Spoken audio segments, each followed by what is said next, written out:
এখন নিজেই নিজের শৈশবের কথা ভেবে হেসে ফেলি মনে মনে। কত কি জেদ ধরতাম, আর সেই সব না পেলে মন খারাপ হতো নিমিষেই।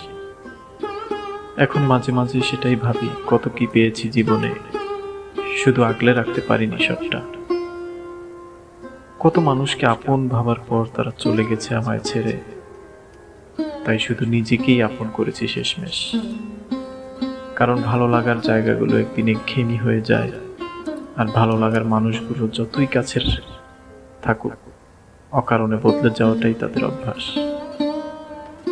আর দিন শেষে পরিবারের সাথে অ্যাডজাস্টমেন্ট করে চলার সুদীর্ঘ পথ তো ছোটবেলা থেকে শুরু করে এখন পর্যন্ত বয়ে চলেছি আমরা সবাই।